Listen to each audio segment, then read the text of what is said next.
is no love but God's. There is no love but God's. There is no love but God's. There is no love but God's.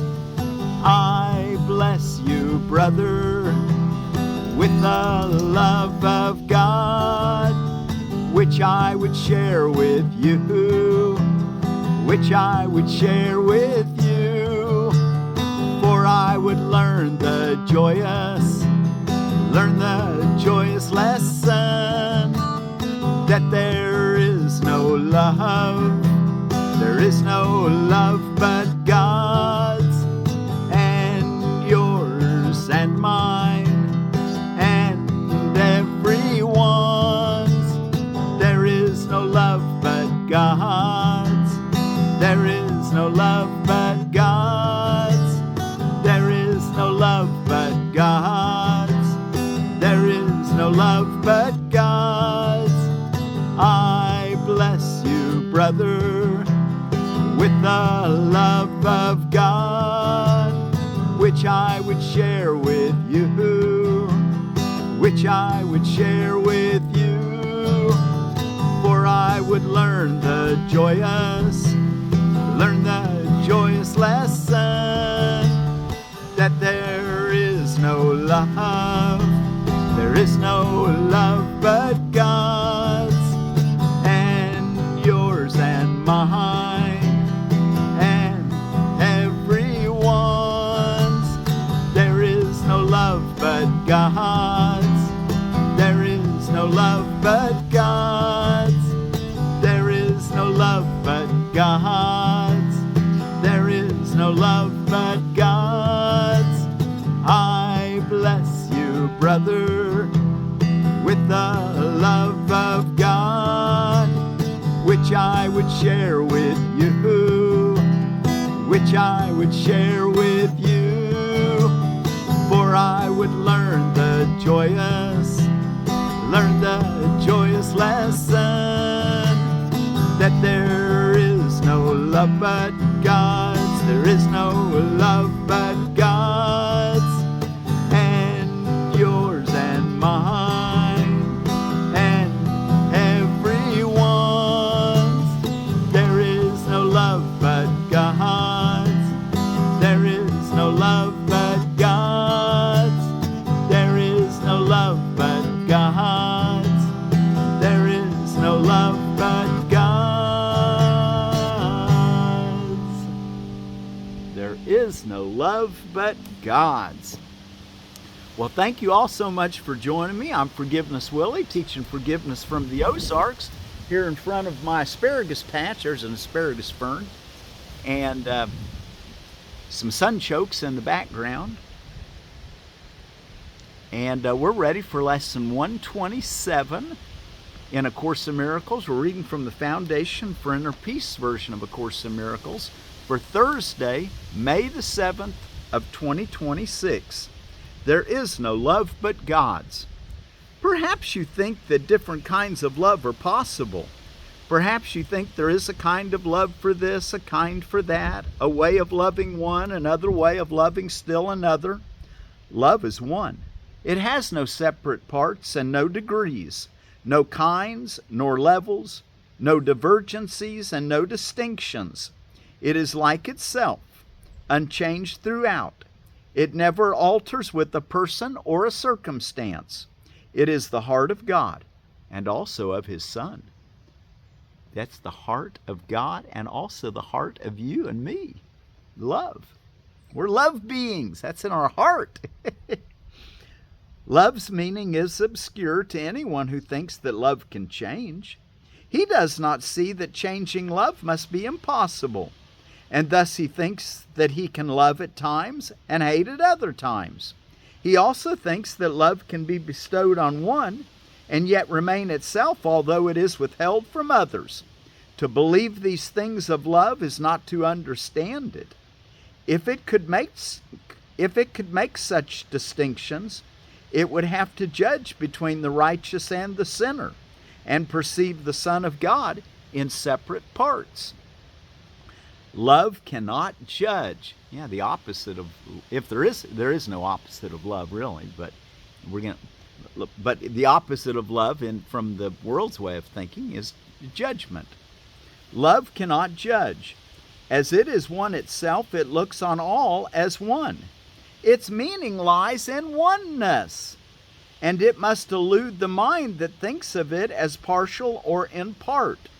There is no love but God's, and all of love is His. There is no other principle that rules where love is not. Love is a law without an opposite.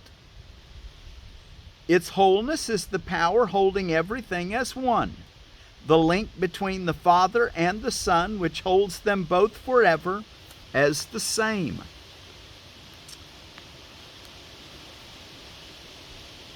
No course whose purpose is to teach you to remember what you really are could fail to emphasize that there can never be a difference in what you really are and what love is. Love's meaning is your own and shared by God Himself. For what you are is what He is. There is no love but His, and what He is everything there is. There is no limit placed upon Himself, and so are you unlimited as well. No law the world obeys can help you grasp love's meaning.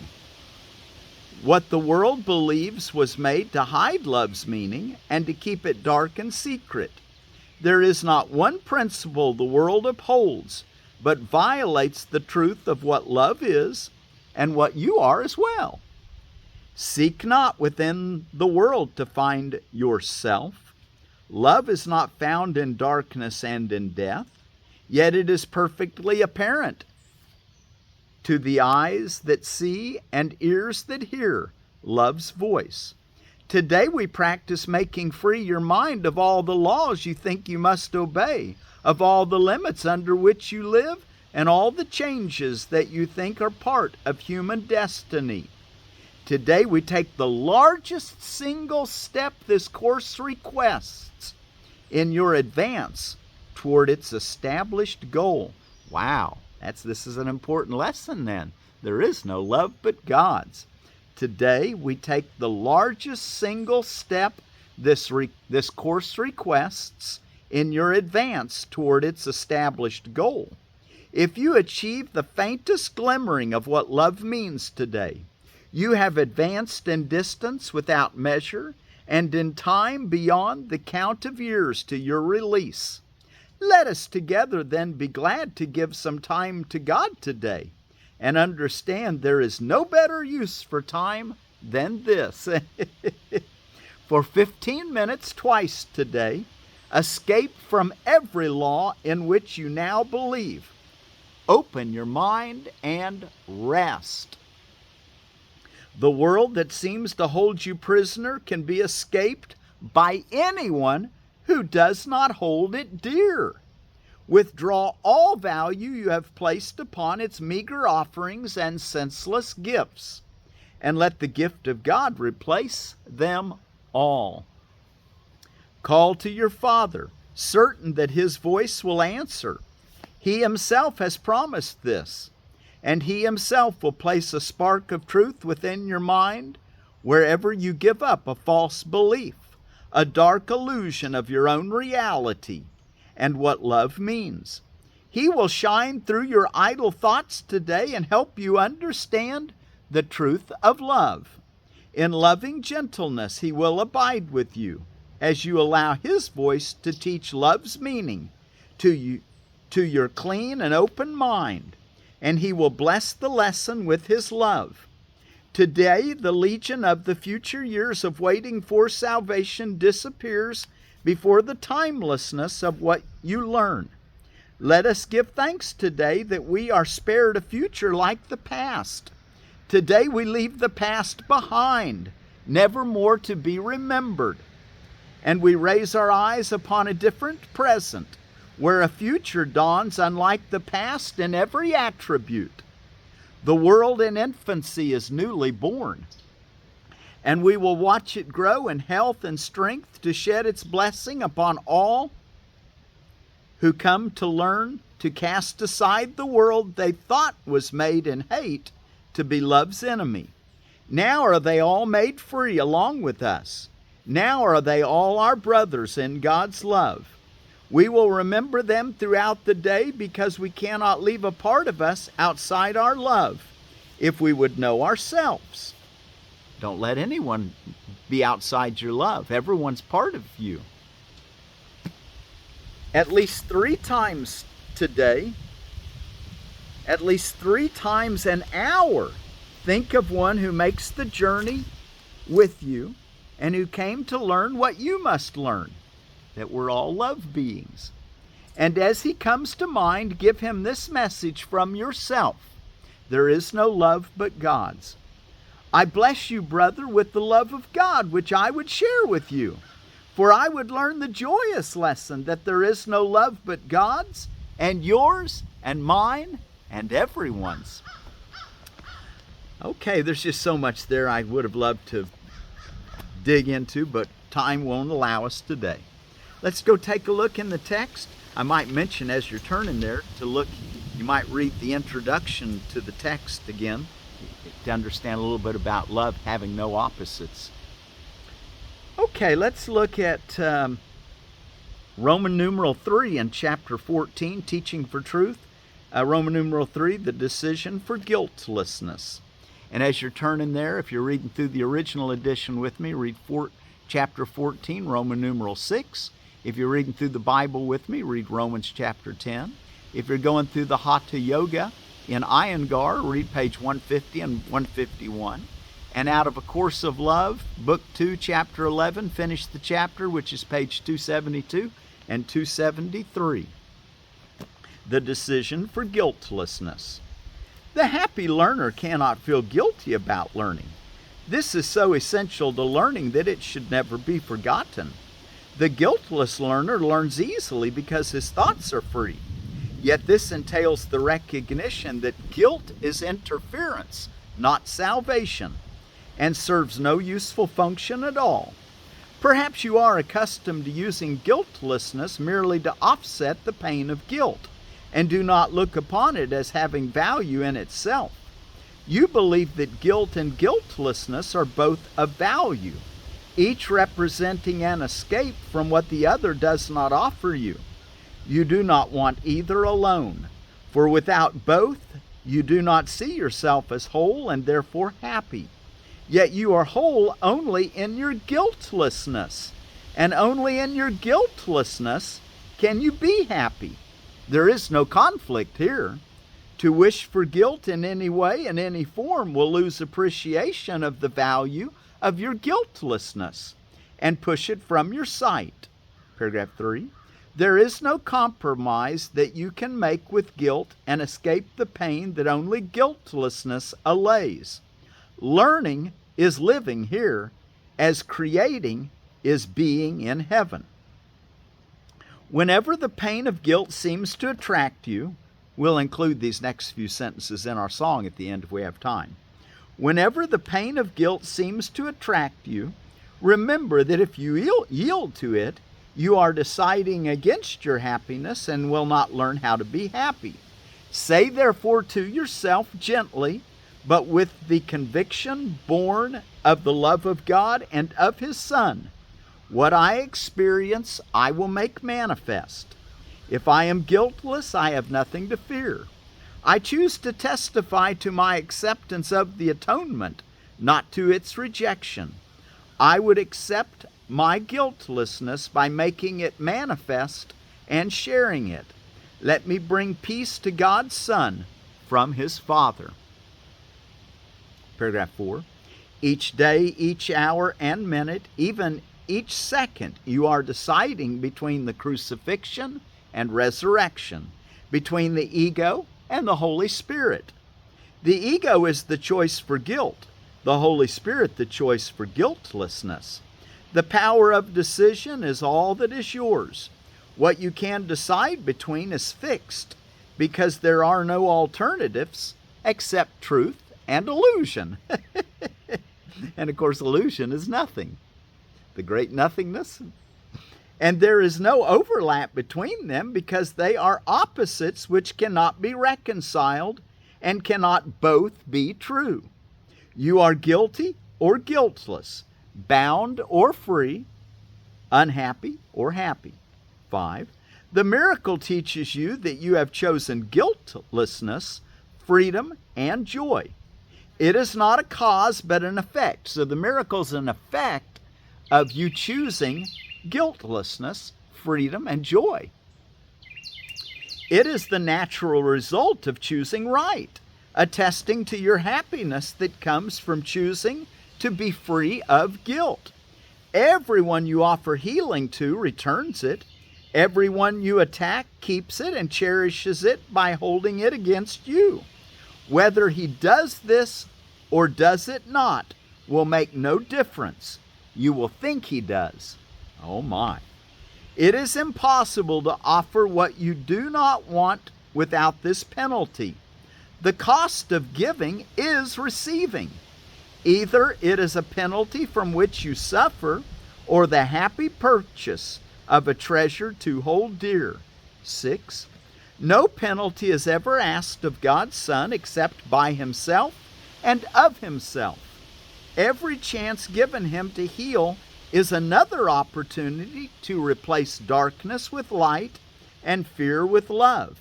If he refuses it, he binds himself to darkness because he did not choose to free his brother and enter light with him. By giving power to nothing, he throws away the joyous opportunity to learn that nothing has no power. And by not dispelling darkness, he became afraid of darkness and of light.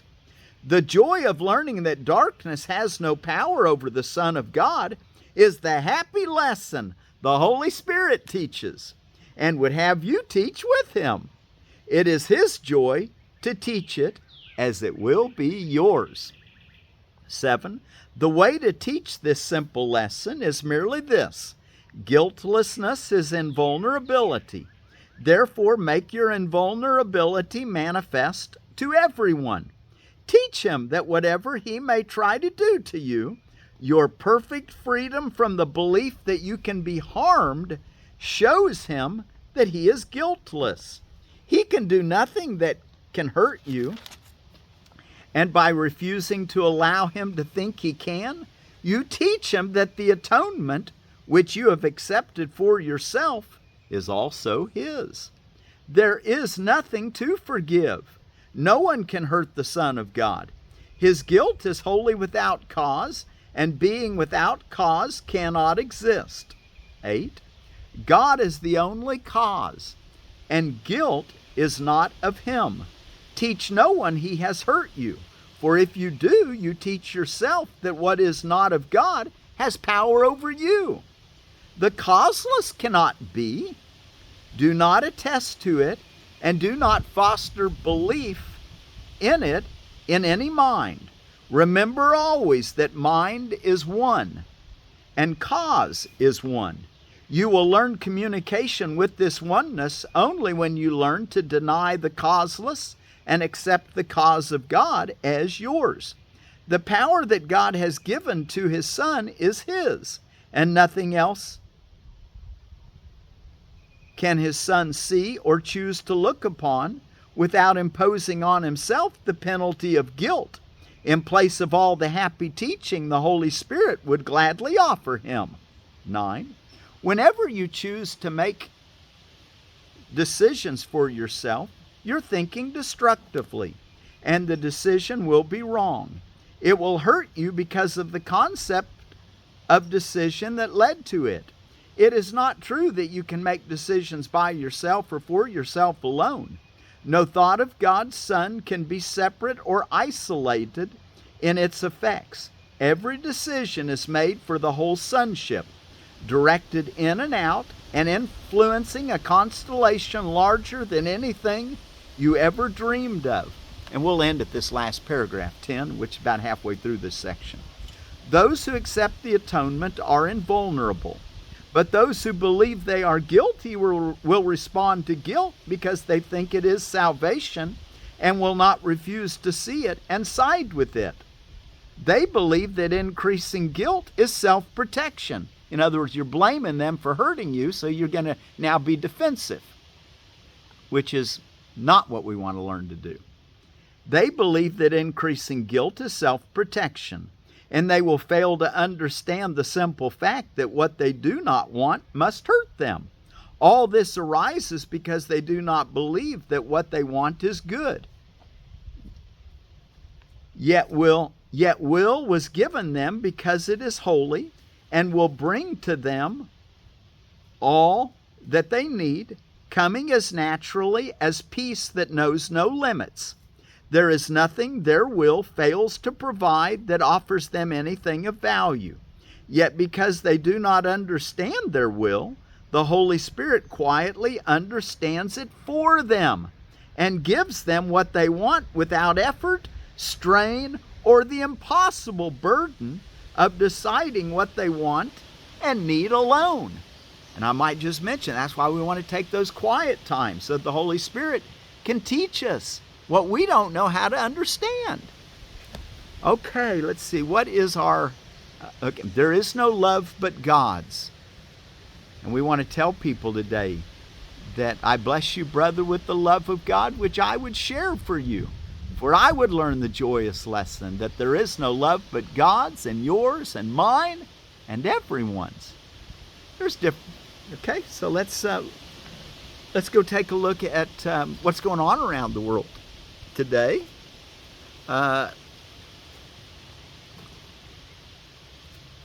Day of prayer and day of reason for those that don't pray and like more of the atheist mindset.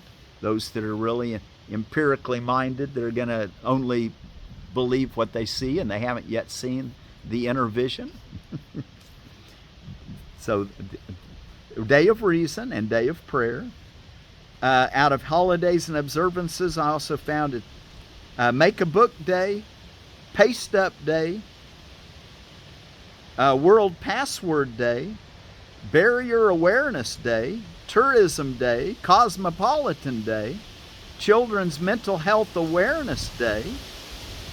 And I said we were going to say a little bit about asparagus. In number 27 in the herb book is asparagus.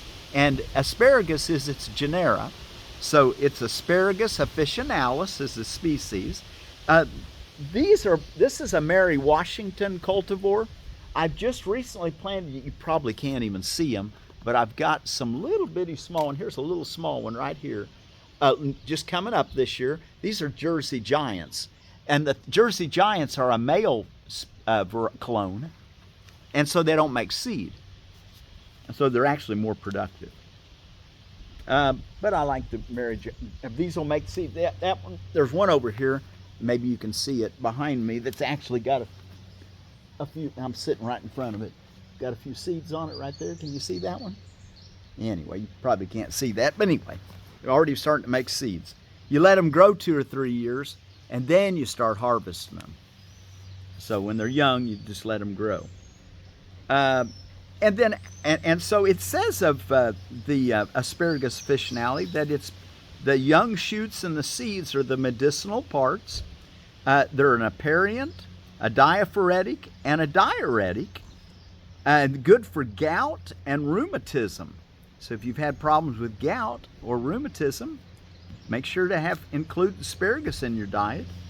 And then the powdered seeds are good for nausea, which I thought, well, that's interesting. And then the Hanafuyu Asian persimmon, a Diospirus khaki, out of Edible Landscaping. And it says of the Hanafuyu Asian persimmon, the largest of our hard when ripe selections, early ripening fruits on a dwarf tree, winter hardy too. Hansfuyu means winter flower. Fruits are juicy, reddish orange, rounded shape, weighing up to 3/4 pound each. Usually seedless, height 8 to 10 foot, space 10-foot circles, zone 6 through 8. And let me remind you, they are really good for our homesteading because they don't they just don't have many pests, your persimmons. And our word today for peace is going to be from the Bosnia people. They're on the, they've got a little bit on the Adriatic Sea. It's mainly the, what's that thing called? I had it written down. They're in Southeast Europe. The Balkan Peninsula. They're on the Sava River, which is a tributary of the Danube. And I think we've got enough time to include our text reading.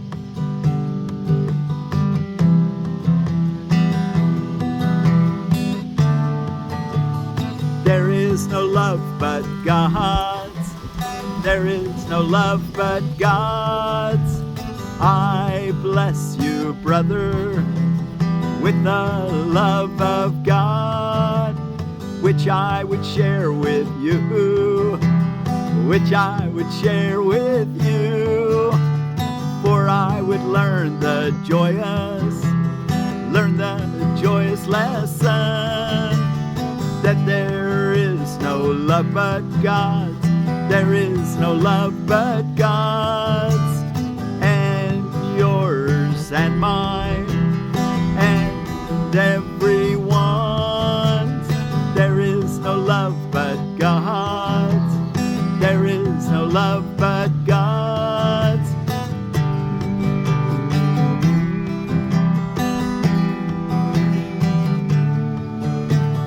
Whenever the pain of guilt seems to attract you, remember that if you yield to it, you are deciding against your happiness and will not learn to be happy. Say therefore to yourself gently,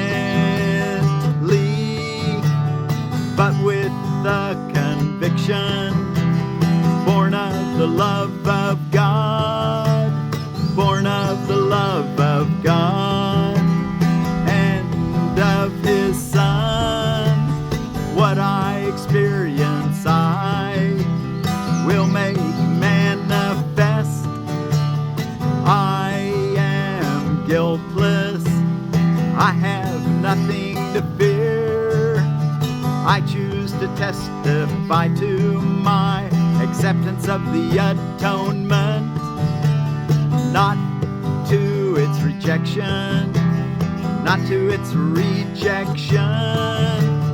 I would accept my guiltlessness by making it manifest, by making it manifest and sharing it. Let me bring peace to God's Son from His Father.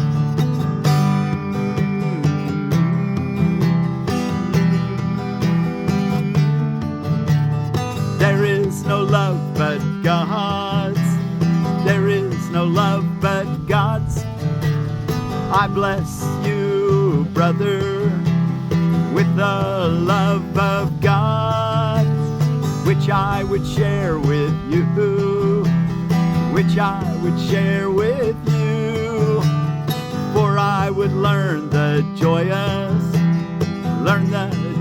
lesson, that there is no love but God's, there is no love but God's, and yours and mine and everyone's.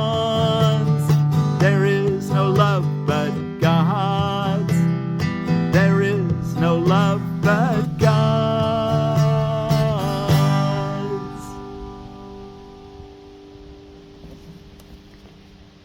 And the word in Bosnia for peace, do you know it? The Slavic word, mir. Mir be with you. There is no love but God's. I bless you, brother, with the love of God, which I would share with you, for I would learn the joyous lesson, that there is no love but God's, and yours and mine and everyone. There is no love but God's. Mir.